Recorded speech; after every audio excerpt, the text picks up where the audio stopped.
युधिष्ठिर को पूर्ण आभास था कि कलयुग में क्या होगा।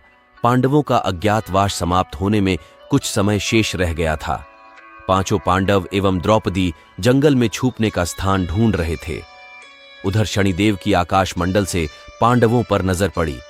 शनिदेव के मन विचार आया कि इन 5 में बुद्धिमान कौन है, परीक्षा ली जाए। शनिदेव ने एक माया का महल बनाया। कई योजन दूरी में उस महल के 4 कोने थे, पूरब, पश्चिम, उत्तर, दक्षिण। अचानक भीम की नजर महल पर पड़ी और वो आकर्षित हो गया। भीम युधिष्ठिर से बोला, भैया मुझे महल देखना है। भाई ने कहा, जाओ। भीम महल के द्वार पर पहुंचा। वहां शनिदेव दरबान के रूप में खड़े थे। भीम बोला, मुझे महल देखना है। शनिदेव ने कहा, महल की कुछ शर्त है। एक शर्त, महल में 4 कोने हैं, आप एक ही कोना देख सकते हैं। 2 शर्त, महल में जो देखोगे उसकी सार सहित व्याख्या करोगे।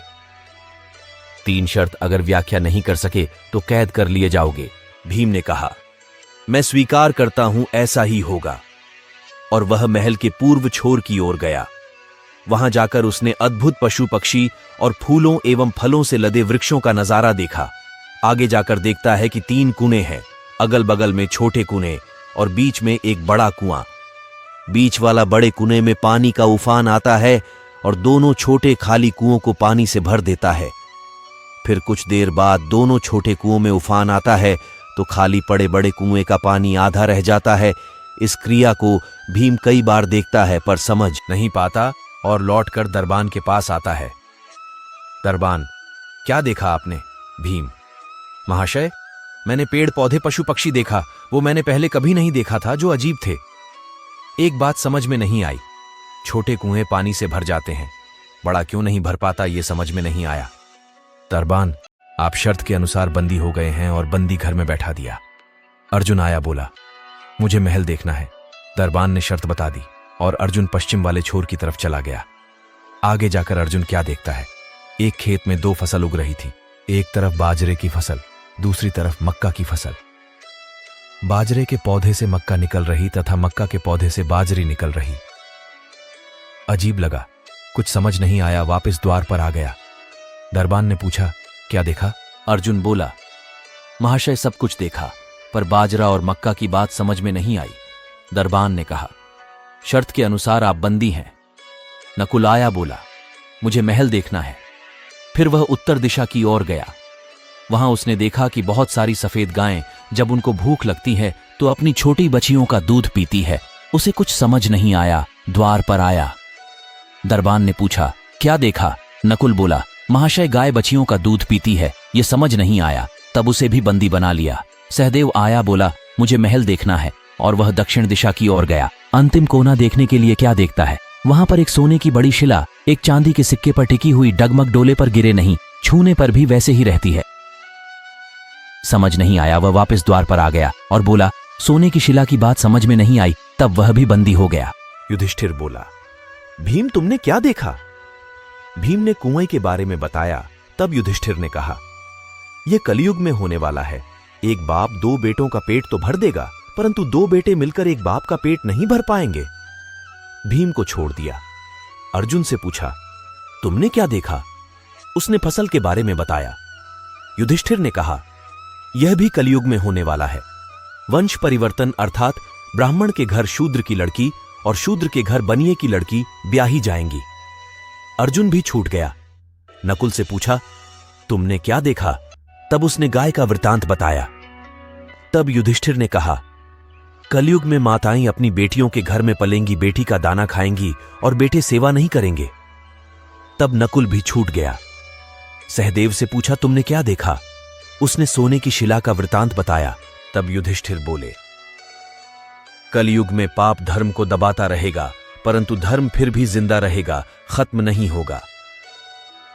आज के कलयुग में यह सारी बातें सच साबित हो रही हैं। कलयुग का भयंकर रूप कैसा होगा, जाने किस प्रकार है पुराणों में इसका वर्णन। कलयुग में धरती पर अन्य युगों से ज्यादा अधर्म और पाप बढ़ता जाएगा।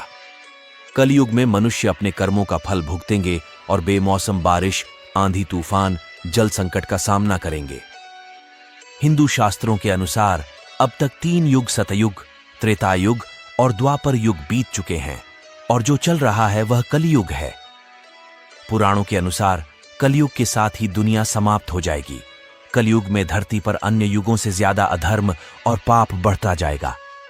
शास्त्रों में बताया गया है कि भविष्य में धरती पर कलयुग इससे भी ज्यादा भयंकर होगा। कलयुग में ही मनुष्य अपने कर्मों का फल भुगतेंगे और बेमौसम बारिश, आंधी तूफान, जल संकट का सामना करेंगे। आइए जानते हैं पुराणों में कलयुग को लेकर क्या भविष्यवाणी गई है। गीता में 4 युगों की व्याख्या भगवान श्री कृष्ण ने गीता में बताया है कि धरती पर 4 युग होंगे: सतयुग, त्रेता युग, द्वापर युग और कलयुग। सतयुग में धरती पर धर्म का बोलबाला था। त्रेता युग में धर्म के साथ साथ अधर्म भी चलन में आया। द्वापर युग में अधर्म और पाप ने धरती पर अपनी जगह बना ली। अभी कलयुग में धरती पर धर्म से ज्यादा पाप है।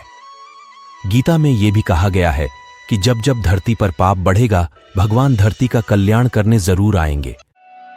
शास्त्रों में कलयुग वर्णन बताते हैं कि गीता में 4,32,000 वर्षों का कलयुग बताया गया है, जबकि अभी तक कलयुग के केवल 522 वर्ष ही पूरे हुए हैं। कलयुग के इतने से कम वर्षों में ही ऐसा लगता है जैसे पाप अपनी चरम सीमा पर है।